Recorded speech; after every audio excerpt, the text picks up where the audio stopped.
Anthropic just released Opus 4.7, and in this video, we're going to be vibe coding a full application with this new AI model, and we're going to see exactly how good it is and how powerful it is. We're going to be building an application from start to finish. So first, let's see what Anthropic has to say about this new model. So they're saying that it is a notable improvement on Opus 4.6 in advanced software engineering. So for the most difficult tasks, things that were previously a lot harder that required supervision, now the model can do that independently. That's what they're claiming. And they're also saying that it handles complex, long-running tasks with rigor and consistency, pays precise attention to instructions, and devises a way to verify its own outputs before reporting back. All of this stuff needs to be tested, and that's what we're going to be doing in this video. So there's a lot of benchmarks here, a lot of stuff to go through, and we're going to be going through this at the end of the video. But first, let's get started with testing out the model and seeing exactly how good it is at coding. So I have Opus 4.7 ready in Cursor, and we're going to be building an application with this model. All right, so we've put in a prompt here for an application that's going to take in a stock symbol for any company, and it's going to give us an accurate stock price real time, and it's going to give us a lot of details about the financial performance of the company. And this is an application that we've tested out with Opus 4.6 and Opus 4.5. So I'll be able to tell you how good Opus 4.7 actually is compared to its predecessors. So I'm going to hit enter, and we're going to allow Opus 4.7 to build this application out for us. So let's just wait for it. We're going to see the coding speed. We're going to see how efficient it is, how effective it is, and then we'll see what the result and output is. And so this is a really great application for the speed and for the design that it's come up with. So if I put in something here like CVX for Chevron, and I hit search, it should give us an accurate price. So it should be something like $187. I just checked on Google. And all right, so it's $187. And if we head back over here to Google, $187. So we do have an accurate working application, and this UI is actually very beautiful. It's not your typical vibe coded website. It actually looks like something decent with the graphs here, with the charts, glass morphism again. There's a lot of great stuff. This looks like a very, very beautiful application. So great work there.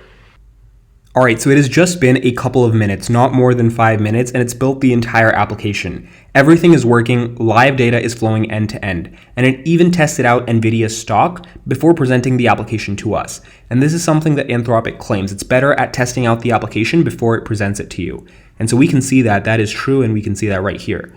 So I can put this in my browser, or I can run it right over here. Cursor allows me to do that.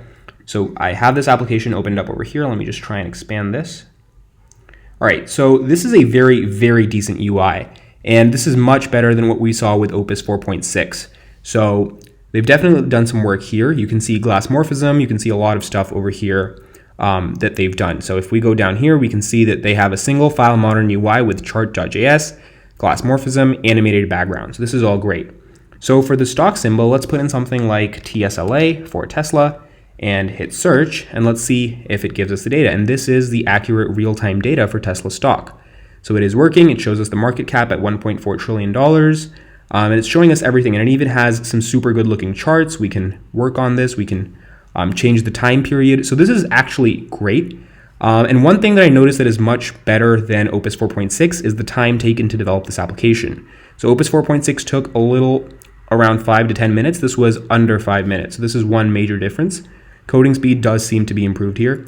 And we can see that the application is, again, very, very nice. Opus 4.6 was actually pretty great too. So now another one of Anthropic's claims is faster iteration. So what we're going to do is we're going to iterate on this application, and we're going to see how fast it does that. So let's start off with something very simple, like a simple color change for the UI. So I'm going to say change the color scheme to red and black. And there we have it. We now have a red and black version of this application. Now, I would not say that this is actually very fast. This is not significantly faster than Opus 4.6.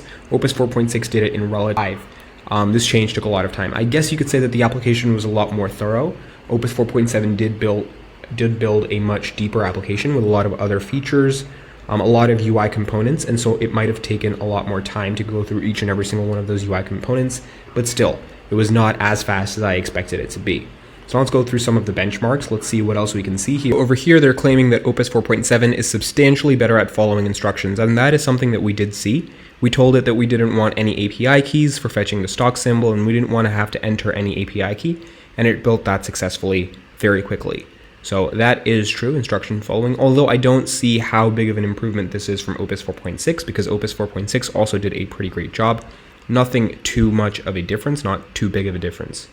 Real world work, memory, improved multimodal support, this will all require an in-depth video where I go into the entire model for a couple hours. If you guys want a video on that, just let me know in the comments. I'll make a video on that. Opus 4.7 just dropped, so I'm just giving you guys a basic idea of how good it is at coding and maybe some small iterations. And along with Opus 4.7, they're also giving us a new effort level control. So those of you who've used Opus before know that you can go between different effort levels depending on how complex the problem is. So you can switch between high effort levels and max effort levels and a variety of other effort levels. And now they're also introducing a new one called extra high or X high, which is between high and max and gives you more control over reasoning latency when it comes to complex problems. And there's a lot of new updates that are coming out for Claude Code specifically with Opus 4.7. If you guys are interested in a video on that, let me know in the comment section down below, and I'll try and get one out very soon. One more thing that they're saying is that Opus 4.7 thinks more at higher effort levels, particularly on later turns in agentic settings. So it improves its reliability on hard problems, but it also means that it does produce more output tokens, and that might be more expensive for you. So that's one thing that you want to keep in mind. There's a lot of information here if you guys want to check out Anthropic's news release for Claude Opus 4.7. It's a pretty good read. And yeah, that's pretty much it for this video. If you guys are interested in anything related to this model, do let me know. I know this was very quick. This was just to give you guys a very short intro on how good the model is and my first initial thoughts on the model. Peace.